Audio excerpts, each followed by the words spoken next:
Hello everyone and welcome back to a brand new podcast where today we return with episode 96 of Knowing Wheel. We're back, it's Tuesday once again, and of course as always I'm joined by Jamie183. How are we doing, mate? I'm good. We're deep into F1 off season, so we'll do our best to bring you all the latest, but there really isn't much to say about this week, so we'll have some fun anyway, I'm sure. Yeah, it has been a very... I mean, like Jamie said, it's F1 off-season. The views are down. I'm going to be on the streets very soon. This is the first January off-season I'm having to try and survive as a full-time content creator. It isn't very fun. We did think about trying to do a bit of a normal podcast this week, sort of just going over news stories and things like that from the last week in the world of Formula 1. But literally the only thing we could really talk about was that Alfa Romeo Sauber have confirmed their car release date, which, if I remember correctly, Jamie, I forgot what date it is. I think it's the 7th. We believe it is the 7th of February as well. Of course, like we said, we are going to be aiming, or we're going to try and cover as many of the car releases as we can. Jamie's actually away on holiday for some of it, so there might be a couple that are just me. You can just get a screenshot of my face and stick it next to you. I will be getting the screenshot of Jamie's give face. As good insight as I usually do. It probably will. You're absolutely right. So yeah, if you do enjoy the podcast though, as always, if you're watching on YouTube, please do click the links down in the description below as well, of course, to Twitter, YouTube. This is obviously the Clips channel, TikTok, Instagram as well, and of course Spotify. But also I'm going to try finally now and get this released on Apple Podcast as well, for those of you on iOS. So yeah, greatly appreciate if you could give us a follow. But yeah, today we decided then, of course, for those of you that sort of are around the Matt212 YouTube channel anyway, I've been running a poll recently discussing Formula 1's most iconic car. And now there were a couple of caveats to that. I limited it down to just championship winners. Otherwise, I was probably going to end up with about 700 different options for cars that could be deemed iconic. Of course, that poll is still currently ongoing over on the YouTube channel. So, if you want to go vote on that, head over to the community tab on my YouTube channel. But Jamie and I decided, a bit like we did with the best ever Formula 1 driver, we're going to go through. Now, if you remember, Jamie, back to that best ever F1 driver, we actually came out with a different result to what the Matt212 community voted. Do we think that's going to happen again? I actually don't know what the result... Oh, it's still ongoing, isn't it? You just said. So it probably will, to be honest, because obviously when you give anything to a bunch of people, it's unsure if you should trust their decision, their outcome. Democracy is interesting at sometimes, especially people on YouTube, where there's no consequence really. They just vote for the first one they see. But that's not what I'm saying. No consequence seems a bit strict, but I think this isn't called Knowing Wheel for nothing. So we will clearly know above average. Since didn't Sebastian Vettel become like one of the fourth of all time or something in your community? He was ranked inside. He was ranked better than Alain Prost in it. Hamilton was voted as the best driver of all time, which I think is fair, which is perfectly fair. But we've got 16 cars then. Like I said, it is exactly the same 16 that we've been doing over on the community tab. So running in, I'm going to try and do it in age order from oldest to newest. We've got the Mercedes W196, of course, that led Fangio to 2 world titles in 1955 and 1956. We've got the Brabham BT19 from 1966, of course, famous for being won by Jack Brabham, of course, the only Formula 1 car to bear the name of its champion in its name. We've got the Ferrari 412T, which I just realised I put the T2 date on there. It is actually the car from 1975 that led Niki Lauda to his first Formula 1 World Championship. We've got the Williams FW07B from 1981. We have got the McLaren MP4-4 from 1988. We have then got the Benetton the Williams FW14B from 92. The Benetton B195 from 1995. Then we have got the McLaren MP4-13 from 1998. The Ferrari F2002, the Ferrari F2004, the Renault R25, the Braun GP 001, the Red Bull RB9, the Mercedes W07 and W11, and last but not least, the Red Bull RB18. That was a mouthful. That was a lot of numbers and letters. Well done for getting through it without Thank you choking. Very much. So, let's just get into it then. I mean, what we'll probably do, of course, is talk about each of these cars' historical, significance when we get into them. First round, Jamie, I was quite surprised by this, is actually the oldest car going up against the newest. It's the Mercedes W196 going up against the Red Bull RB18. Yes, and I think my initial thought of this is kind of the Red Bull this year, generally until the second half of the season, wasn't actually that much faster than the rest of the field. It was probably in super times up until the summer break, just behind the Ferrari, I would imagine, this year. So for me, the Mercedes has to win this, I think. I was thinking exactly the same. It might instantly be quite an unpopular opinion because, of course, again, YouTube generally tends to have a recency bias.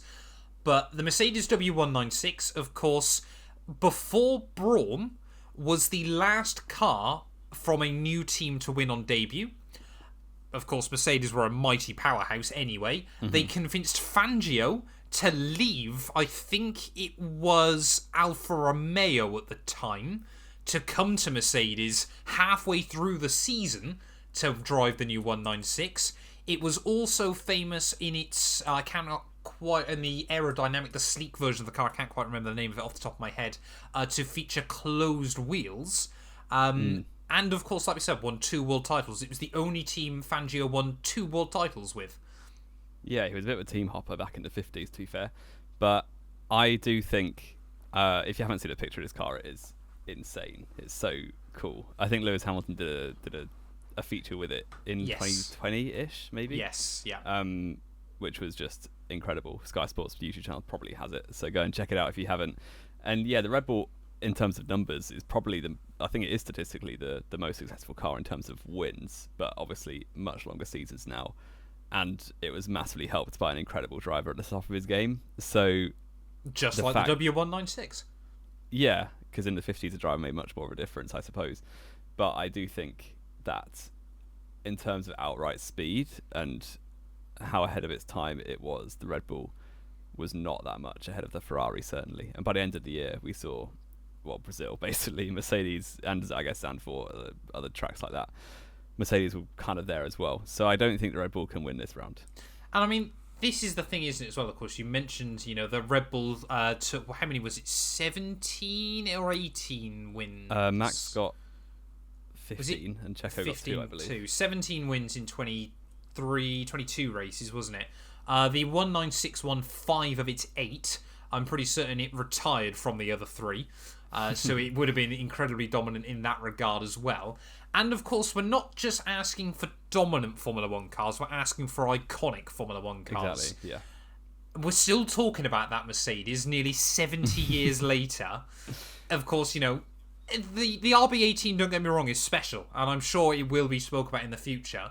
But this was Mercedes' first F1 car, and of course, the fact they then went away after the Le Mans disaster and came back in 2010, and of course, we saw then the dominant run they had as well then. The W196 is iconic, isn't it? Surely. Yeah. It has to go through for me. We will put that through then in round 1. Up next then, Jamie, I feel like this one again, I mean, all of them are quite difficult and potentially controversial to go through.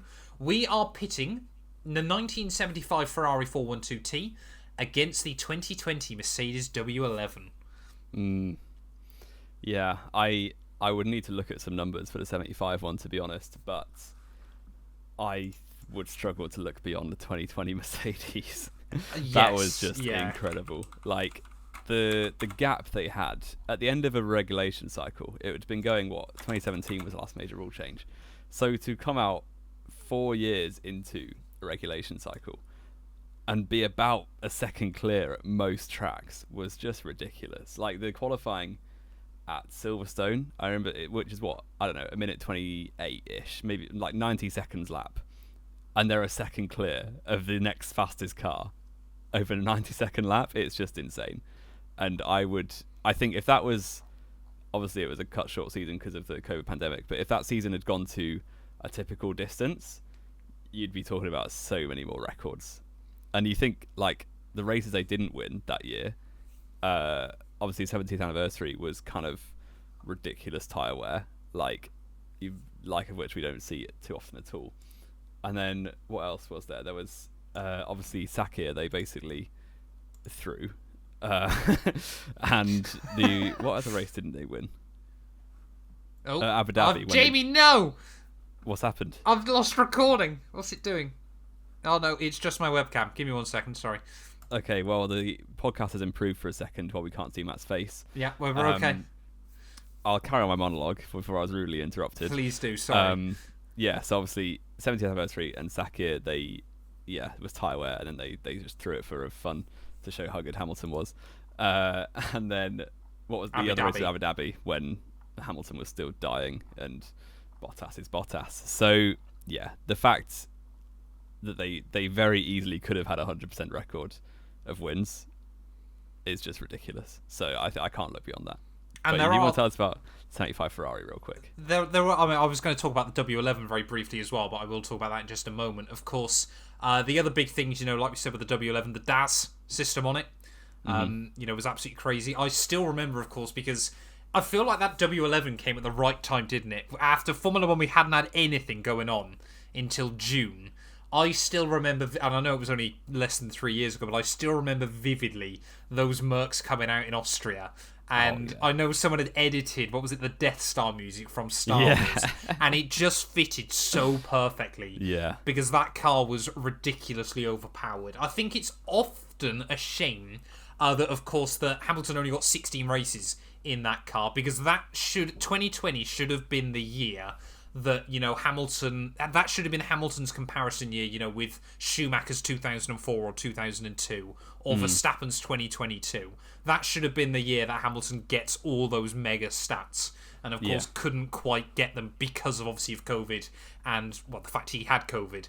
Talking of the Ferrari, though, Jamie, of course, like we said, steered Niki Lauda to his first Formula 1 World Championship. I'm trying to remember his teammate just quickly. Clay Regazzoni? It was Clay Regazzoni, wasn't it? Yeah, you're spot on. My knowledge of Rush is unreal. Year.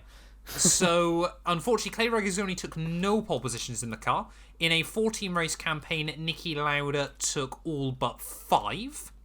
So, very, very good in that regard. However, over those 14 races as well, he took 5 wins with a further 3 podiums. Clay Regazzoni took 1 win with a further 2 podiums. So, it wasn't the completely dominant car for both drivers. But we've also got to remember that he was going up against Emerson Fittipaldi, and Lotus back then were absolutely incredible. But if I remember correctly, Ferrari, they did squeeze out the Constructors' Championship as well. But what was even more fascinating about that was the fact that every other team in the entire grid was Ford DFE powered that year. That is pretty incredible. Actually. Ferrari were the only team not powered by the Ford DFE, and they still were able to win. Yeah, which is really treading your own path completely. But as we were just saying, I think that Mercedes probably has to win. And we look like such fanboys of Mercedes, and I'm wearing a German football shirt. I'm not a Mercedes fan, I promise.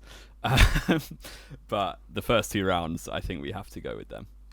Yeah, I think Mercedes is fair there, and of course, I think the last other little thing, wasn't it, was, of course, everyone talks about how cool that car looked in black, but also the meaning behind why it was black as well, I think, goes more to its iconic status than, a lot of the on-track performance of that car as well. The fact it was there to prove a point as well, I think is quite important.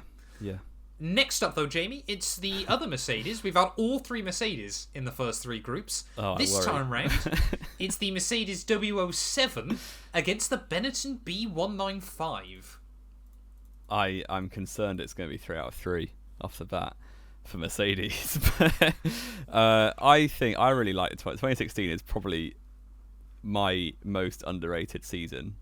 And if I was to pick a season to rewatch basically on repeat, I could happily rewatch that. The storyline was incredible, the outcome was incredible as a Rosberg fan, and yeah, just the amount of wins they got, kind of like the 2020 car. They didn't take the win in Spain when Hamilton took out Rosberg, and other way around, but yeah. I was bait, but it was a 50-50. And the other one was Malaysia when Rosberg got blown up by Vettel at turn 1 and Hamilton had an engine failure from the lead. So they obviously, when you make the fastest car, yes, it's going to win most races, but they were on to win every race apart from when like they self-destructed completely. It's still the incredible. most wins for a team in a single season at 19 as well. It's it's the second highest rate of all time. Yes, yeah, second highest rate of all time as well. Just under just over. Just under 90. No, it is just over 90%. Races, Sorry, I'm going to keep messing myself up there. It's just over 90% win rate, if I'm not mistaken. 90.9.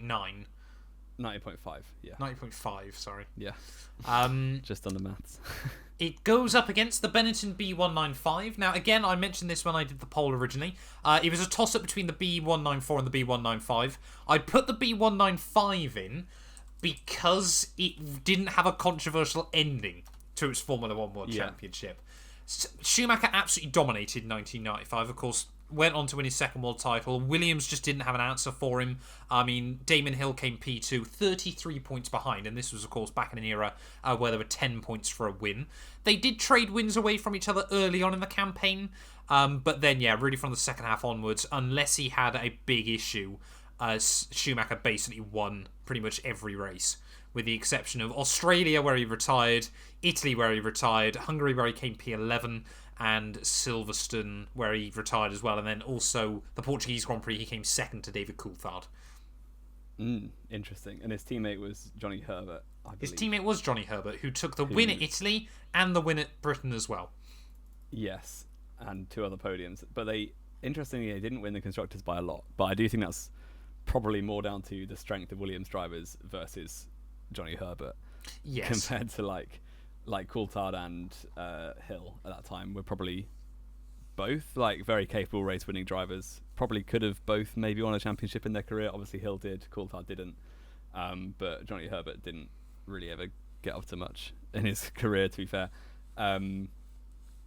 This car is pretty iconic. I think just in terms of looks, it's one of my favourites of all time, just because of the colour scheme, the shape of it is really nice, basic stuff like that, and obviously the Schumacher helmet inside for his second championship is pretty iconic. But then both of these are, and I think I have to back the Mercedes again, which is poor, but it's also the car I won my first league racing season in, so that also helps.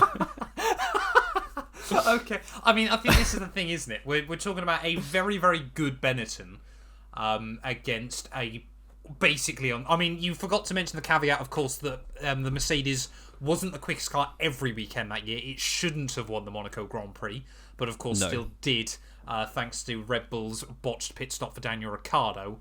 But yeah, I mean, it is one of I think for many people, because of course we've seen so many very strong years of Mercedes domination. Because it wasn't dominated by one driver, 2016 has kind of forgotten for just how ridiculously OP that car was most weekends. Of course, it was the third year in that development cycle as well. But in Mercedes, after Ferrari had been a bit closer in 2015, they just no one really got a look in 2016. No. Next up, though, Jamie, this one... this one's going to be interesting. I mean, I've said that about every single one so far, but still. Brawn versus F2002. Yeah, this is real, like, nostalgia vibes going on for us, I assume, because 2009 is probably the first F1 season I vividly remember all of, because obviously when you're growing up watching the sport, I was 9 years old at the time. There's so many good memories from 2009. The field spread, I was watching a video actually on field spread generally. Was it on the race? On the recently? race, Yep, I've seen the same one. And it was like the whole field was within like 1.3%, wasn't it? Or something, Matt? It was one of the closest, because of how unpredictable everything was. Yeah. It was one of the closest field spreads of all time. But that isn't what we're discussing. No, it isn't. But the Brawn as well, just the story behind it. Ross Brawn bought the team for £1. £1, and then won the world championship in a car with no sponsors, no real paint scheme apart from just painting a few accents on it, which looks incredible. 2 drivers who probably would never have thought they were going to be in a championship fight the year before, and against all odds really came out on top against the might of McLaren and Ferrari and the rising stars of Red Bull at the time, with Sebastian Vettel of course. So in terms of iconography, the brawn is very, very high, but also the F2002 is just ridiculous. Like, the numbers they put up that season was one of the most dominant of all time. It turned people off of Formula 1 at the time, which I think is hard to go up against. I think this is the crazy thing, isn't it? We sort of, that Ferrari was the pinnacle of Ferrari, the height of their powers, absolutely dominant. You know, Schumacher got a podium in every single race that year in that car. Of course, he used the F2001 for the first couple of races, but we're not going to worry about that. You know, the F2002 was just on another level and was pretty much, I'd say, you know, it's either this or the 2004 car, isn't it? That Ferrari were pretty much as close to building the perfect race car they could. Yeah. But obviously, on the other hand, that Brawn GP car was the perfect race car that should never have existed. No, you know, the fact that... it wasn't that dominant. You know, over the entire course of the year, Red Bull actually, in the end, had a quicker car than Brawn. Jensen obviously won, what was it, 5 of the first 6 Grand Prix? 6 out of 7. Was it 6 out of 7, sorry? Yeah. And then never won again. Obviously, Rubens Barrichello picked up a couple of other wins at Valencia and Monza later on in the year. But, of course, every other team had caught up and overtaken them by the summer break. And Button had 2 more podiums after his run of 6 and 7 wins. Which is he mad. got a podium in Monza and a podium in Abu Dhabi. Abu Dhabi, that was it. That was it. It really wasn't that fast, but it's iconic. They're both really iconic. But they're iconic for completely the opposite reasons, aren't they? Yeah. One of them iconic for just completely expected domination, and one of them iconic for the fact that it dominated incredibly briefly but never should have. Of course, helped by the double diffuser. Let's not forget. Oh, yeah. Special shout out. Yeah, shout out to double diffuser and the 0 upgrades throughout the year as well. I think, I'm just looking at the 2002 standings. Schumacher wrapped it up at France, wasn't it? Yeah. And he would have won the Constructors' Championship by himself, if I remember correctly. So he got double the points of Barrichello and almost 3 times the points of the next non-Ferrari driver. It was sickeningly OP. Which is ridiculous. However... that's the equivalent of, like, I don't know what this year, how many... Leclerc must have finished at around 350. That's the equivalent of Leclerc having 230 points come the end of the year to Max's 460. And then George Russell or Perez finishing 3rd with like 170 points. Yeah. Just let's quickly as well remember, Jamie, on the other hand, of course, the Brawn GP was controversial because of its double diffuser. The F2002, of course, being controversial because of Austria. Well, that wasn't the car's fault, was it? It wasn't the car's fault, but of course, got to be remembered. Got to be taken into consideration. And they gave Austria back at USA, so it's fine. Did they mean to, though? That's always the question. Schumacher did. Are you sure? Well, he claimed it, so I'm going to... Of course he claimed it, because he would look like a right mug if he said he didn't mean to. I'm going to completely let you decide this one. I think the Ferrari edges it. Okay. But it saddens me because I love the Brawn. Yeah, it's difficult to fight against that Brawn, but also then we would effectively put near enough 4 Mercedes car through. Oh, okay. It's the Battle of the V10s up next, Jamie. F2004 versus MP4-13. 1998. This was 1998. Mika Hakkinen's championship winner. Of course, came off the back of a couple of years of Williams winning, and of course won the final race in 1997 to take his debut Formula 1 win. 1998 was kind of a wild year for Formula 1. We had the V10 engines, we had grooved tyres, and still no traction control. This thing was leery. But Mika did steer it to an incredible first world title. Yes, and the 98 season for Mika was so much better than the 99 season. Yeah, the 1999 one was not great. No, and he completely was pushed to the absolute limit by Michael Schumacher. And I think Hakkinen is probably Schumacher's most respected rival. Absolutely. Self-admitted. So, and the livery on this is insane. It's so nice. And the McLaren, the West livery with the names. Does it have names on the side, this one, or was that a bit later on? I believe it just had the West on the side still at this point.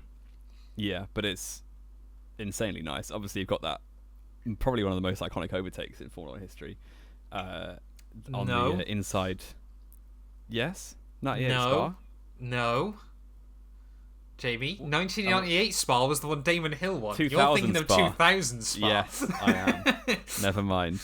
That was a couple of years later, and also it's not as iconic as Turn 5 of Abu Dhabi in 2021.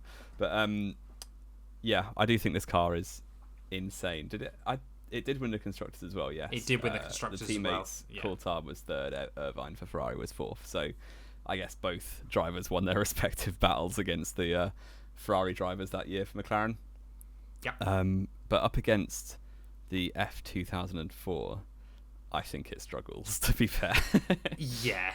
The F2004, of course, Michael Schumacher should have won, what was it, 13 Grand Prix in a row? 13 in a row. Had he not been taken out of Monaco? Yes, and that is a record. I mean, obviously it's a hypothetical record because he didn't win 13 in a row. No. But that had would have he, destroyed any Formula 1 record. Yeah, 13 wins in a row at the start of a Formula 1 year is just well, I mean, I say at the start of the Formula 1 year, that's basically the entire Formula 1 year. Of course, only really got stopped when Kimi Räikkönen and McLaren, Kimi at Spa, of course, in that era was magic. And obviously McLaren and Williams, they'd fought so hard in 2003. To be honest, the F2004 was kind of a bit like Red Bull's RB18, wasn't it? In the sense of it came after a mega title battle when you expected a team to potentially drop the ball, and it was all their rivals that did instead. But yeah, the F2004 absolutely dominant. Mika Hakkinen, of course, this was definitely his much better Formula 1 World Championship. Mika Hakkinen. Oh, sorry, you're back on the first car. I'm back on the first car. Yeah. But you can't. I mean, the F2004 is still, for so many people, the most iconic Formula 1 car of all time. Whether it will be today is a different question. Next up, though, Jamie, Red Bull RB9 versus Williams FW14B. 2013 is another season that I think is very underrated. Until Pirelli ruined it by giving Red Bull OP tyres. Yeah. But against the Williams, which was basically cheating against the rest of the field. It wasn't cheating. It was just arguably to this day still one of the most advanced Formula 1 cars of all time. It was so ahead of its time. It was unbelievably ahead of its time. So that is the car, just for those of you that are watching or listening, that you may have seen the clip before of, I can't remember which driver it was, put it in a gravel trap, got it back to the pit lane, and rather than, of course, than scooping everything out, this was the Williams F1 car with active suspension, so it just shook. It just moved up and down, side to side, and shook most of the gravel out. Shook the gravel out. And, yeah, it was one of the most dominant cars in terms of numbers as well. I need to actually... On raw pace alone, the most dominant Formula 1 car of all time. On average, it was 2.5% quicker than any other car on the grid, which is a bit like showing up at Spa in a modern, like in Mercedes 2020 car, and out-qualifying Max Verstappen by 2 seconds or 2.5 seconds. Yeah. That's how ridiculously OP the FW14B was. Should have won every race that year but Monaco, had it not been for reliability, and also it was Senna at Monaco. You can't do much about that, really. They got all but one pole, which was Gerhard Berger, if I remember correctly, in the British Grand Prix. Senna at Canada. No, that was the MP44, sorry, ignore me. Yeah. Senna at Canada. Got pole. Yeah. Mansell got all but 2 poles, Patrese got the other one, and Senna got the other one. So, yeah, it was pretty insane. They did absolutely batter the constructors. Yep. As you'd hope, with a car 2.5% quicker than anything else. Yeah. It was also the earliest, in terms of how many races left, a driver won a world championship, wasn't it? If I remember correctly. Because Mansell won with 6 races to go, wasn't it? 6 races to go? Yeah, because he won basically every race up until Germany, which was 6 races from the end, and then only won 1 more, which is quite poor by the standards he set in the first half of the season. But I guess he was when too busy off playing golf. Yeah, potentially. And yeah, the 2013 Red Bull, of course, was kind of always a little step ahead of the rest of the field up until the start of Sebastian Vettel's record-breaking winning run of 9 in a row from Spa onwards. So, I think the first half of the season, which would have been maybe, was it 11 races? I think it's 20 race season overall. It was 19 race, yeah. Oh, so 10 races. First 10 races, I think Vettel won 4 of them, and then in the final 9 races, Vettel won every single one. Yeah, which is insane, and no one could really hold a candle to him other than Romain sometimes his Grosjean. teammate, and occasionally Romain Grosjean in a Lotus, which is quite mad. And actually Rosberg put up a good fight, a little, maybe once or twice. But yeah, the car though wasn't the fastest qualifier, I don't think, that year. Although for some reason Mercedes were just ludicrously good at qualifying, and then couldn't hold their tyres together for more than 2 laps. But yeah, it's very hard. It's probably the most iconic Red Bull. Oh, yeah. I would argue this or the 2021, just for the amount of controversy and drama that happened that year. But this is probably the most cleanly iconic one. Yeah. But I think the history of Williams and the fact that this was 2.5% quicker than anything else that people came up with that year, I think the Williams has to win out. Yeah, I mean, it's difficult, isn't it? Because, of course, the Red Bull RB9 was therefore dominant because of a rule change that just so happened to suit them really well. The FW14B was dominant because it had ABS, traction control. They'd even experimented with a CVT gearbox, active suspension. You know, some people still say that car is more advanced than Formula 1 cars of today. And, you know, the fact that gizmos on it, yeah. The fact we sort of think of Williams now as kind of this not particularly great Formula 1 team. Let's also not forget that 1992 car was also stunning to look at as well. Yeah. And I know a lot of people like the RB9's looks, but the not the step nose, but the nose it had on it, and everything like that, of course, don't get me wrong, very, very iconic for the shots at India, for example, where obviously Vettel got out and bowed to it. But I wonder how much more iconic they are because of how much then the rest of his career went. You know, we have to remember these days. I think everyone sort of laughed at and was like, oh, he's going to win another one quite soon. But the FW14B, for me, is an iconic car rather than iconic because of the driver as well in said car. Yeah, I think we have to go for the Williams there. Apologies to the Seb fans, but you've put the wrong one through. Don't do it. I haven't done it. Don't worry. That was close. It's fine. That was very close. R25 versus FW07B. I will start by talking about the Renault, since that's kind of all I know about. Okay. Yeah, the 2005 was the end of Ferrari's winning run, of course. Basically the end of Ferrari up until this point, really. But yeah, people were not expecting it at all. I guess the only caveat here is kind of a bit like 2021. The FIA kind of manipulated the rules to favour a team against the dominant force. So Renault were had a lot of help from the FIA to make a car that could challenge Ferrari, and the rules were basically set up to screw over Ferrari, which is why the 05 season was such a disaster. But the visuals of this car, it was, as I was growing up, it was my favourite car. Weirdly, I chose to support Fisichella rather than Alonso. But the colour scheme, the blue and yellow, was just outrageous. And the V10 engine, the last of the V10s, was incredible. Obviously, Alonso is a lot of people's hero from who grew up at this stage. It's a little bit before our time, I think. But still is absolutely incredible. This was the car with the active nose weight, wasn't it? Which people think was probably illegal. The mass damper, I thought was the 06 car, to be honest, but you might be right. I can't quite remember off the top of my head. Let me have a look. I've just realised as well, sorry, we meant the FW07C. Williams, trying to do research for this, Williams changed around their car names and numbers so often at this point, and none of them made any sense. But this was the 1981 car that steered Nelson Piquet to a World Championship, and what was actually Williams' first ever Formula 1 World Championship as well, of course, with the Fly Saudi colours. A very, very close championship come the end of the year. Now, I don't think going into the final race it was 5 drivers still within a shout, but had there been another race in 1981, it would have been a 5-driver decider. But it was Piquet that won the title by a single point over Carlos Reutemann, 4 points over Alain Jones' teammate, 6 over Jacques Lafitte, and 7 over Alain Prost, which is absolutely mad. So it certainly wasn't a dominant force within the sport there. Piquet took 3 wins across the year against Reutemann's 2 and Alan Jones's 2.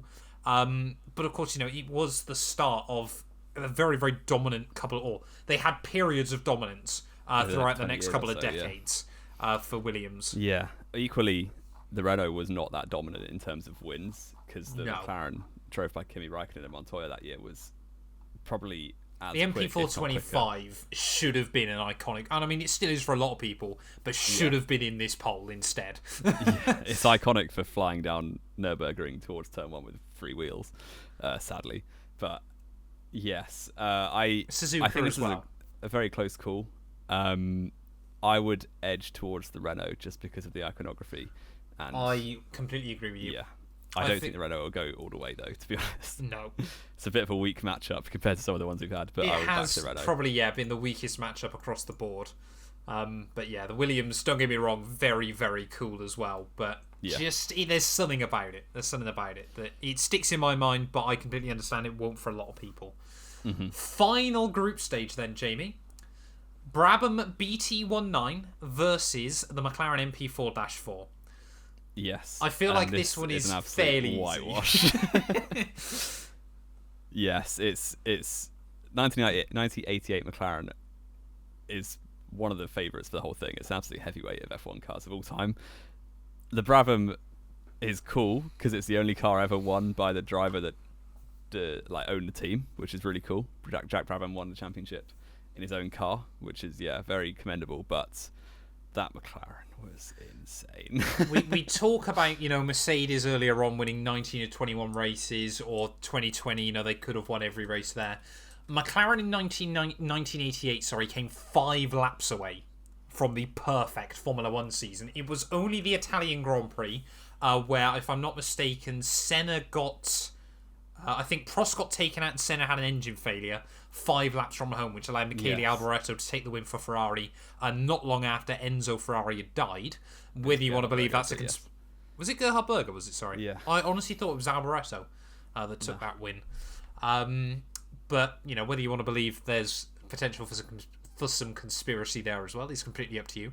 But I mean, the MP4-4 was just, it's one of the only times as well in Formula 1 history it has been the 2 best drivers on the grid going up against each other in the same car. In the best car.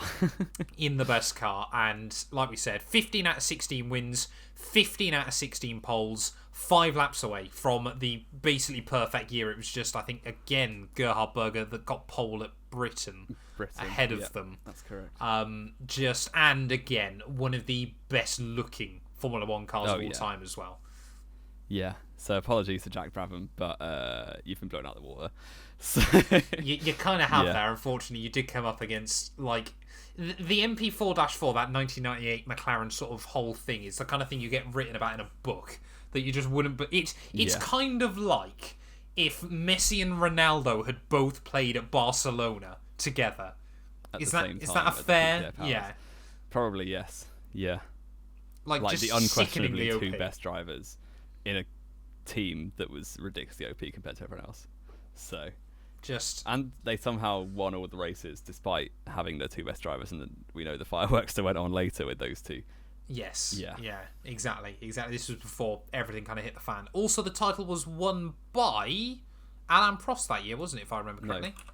Was it Senna? Call Senna yourself a Senna fan. Yeah, no, I always get muddled up because for whatever reason I had in my head that Senna won 91 and 92, but I don't know why. It was Senna. Comments, go get him. Go get me, please. Go get me. But that was only because, of course, the point scoring system that year allowed drop rounds. Prost did actually score more points over the course of the campaign. It wasn't quite comfortably. 105 to 94. Yeah. So more than a race win. More than a race win, but Senna did have more. He got disqualified at Brazil, first of all. Right. Well, we've kind of done a lot of talking about each of the cars, haven't we? We can try and rinse through this I think we can hurry up with our quarterfinals and semis and things like that. 196 then, Jamie, versus W11.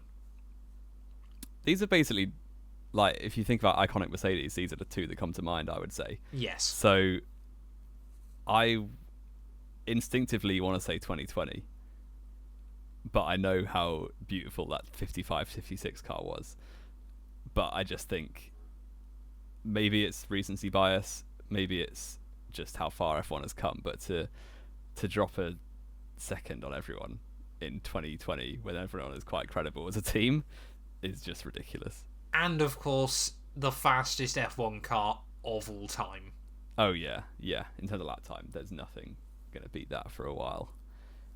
So I think I would go with that, which is a real shame because the 55 car is obviously incredible to look at and has massive history. But this is the nature of the game, so we move. I'm willing to allow Jamie to put that one through. F2002 versus W07. And yeah, I was saying that I really like the 2016 Mercedes, but it's probably more to do with personal nostalgia, to be honest. Rosberg finally snookering one away from Lewis. Getting a championship. My league racing memories all start with the Mercedes 2016 car, which is a big part of my life for the last 6 years. So, yes, I think my head says the 2002 Ferrari, my heart says the Mercedes 2016, but logic will prevail, and I think we'll go for the F2002. Good man, because I was going to argue with you on that one if you'd said the W07. F2004 versus FW14B. This could be the final. This is the evil group stage. This is the evil quarterfinal, sorry. That is a real matchup of two titans. I would lean towards the Williams. Okay, I was going to lean towards the Ferrari, to be honest. I would have thought the other way around based on our previous loyalties. This is what I'm thinking, though, because now I think you're right.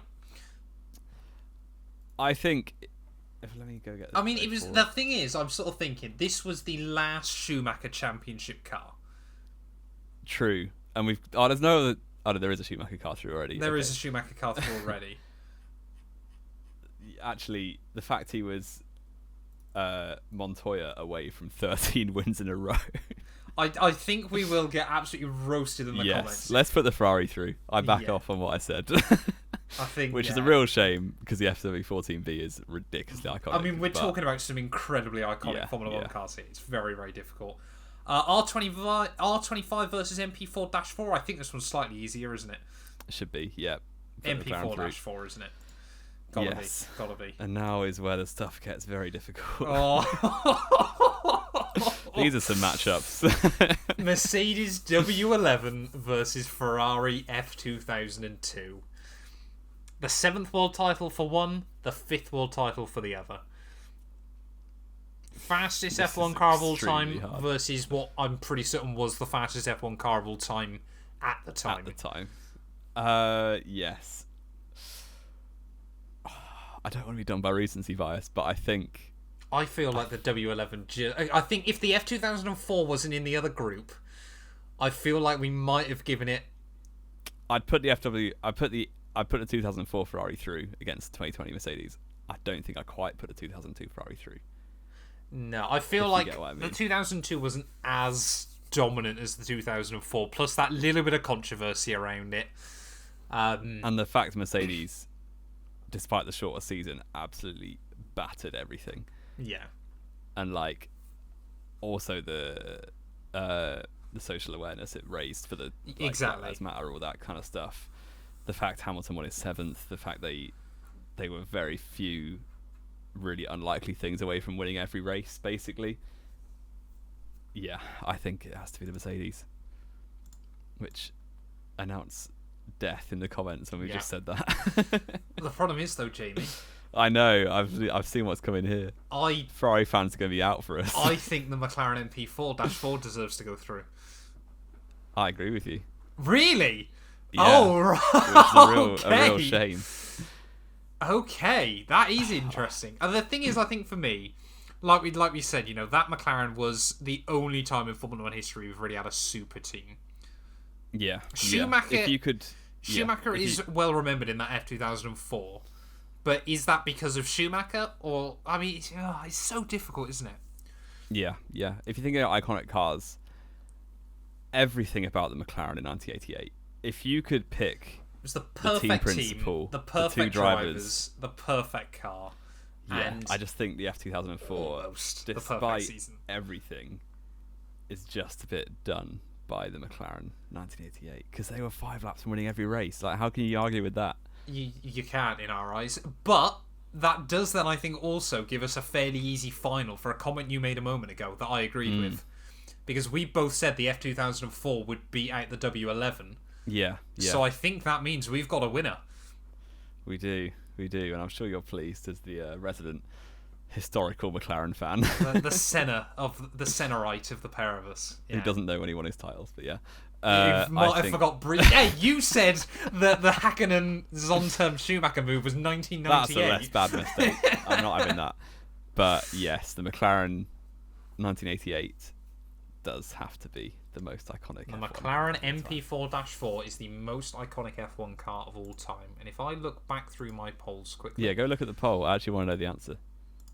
Well, I haven't got the full confirmation got the just full. yet. No. But I think the McLaren actually lost to the F2004 in the group stage. In my polls, if I remember correctly. Let me just scroll back down. It was the worst group of the entire thing, or like the hardest group of the entire thing. Yep, the 2004 took 50% of the vote. The MP4-4 took 29% of the vote. The Brawn took 13%, and the Red Bull took 8%. There we go. Wow. Most iconic Formula One car of all time. We absolutely disagree with your viewers then. We do. But, we do completely. Hopefully they don't crucify us too badly in the comments. No, exactly. Exactly. To be fair, the W11 did dominate its group as well, so there is that going for it. However, no, the F2004 is absolutely destroying the Red Bull RB18 as well in the poll that's just gone live very recently as well. There we go. McLaren MP4-4. It was slightly less controversial than the last one of these we did, but it has been very, very good fun, Jamie. Once again there. Indeed. 15 out of 16 wins, 15 out of 16 pole positions. Pretty certain it was something ridiculous, like 27 out of a possible 32 podiums as well, which it was just mind-boggling. And like we said, the perfect team, the perfect driver pairing, the perfect and most iconic Formula One car. Thank you all so much for listening. Let us know how badly wrong we've got it down in the comments below. Jamie, as always, it's been a pleasure as well. But I think, as always, yes. I think that's going to do us for this week's episode of Knowing Wheel. Of course, we're getting hyped up, ready for the car reveals. We will be back next Tuesday with more. I think we're going to be going back to normal news next time round, because this has probably been the final ever episode of Knowing Wheel based on those results.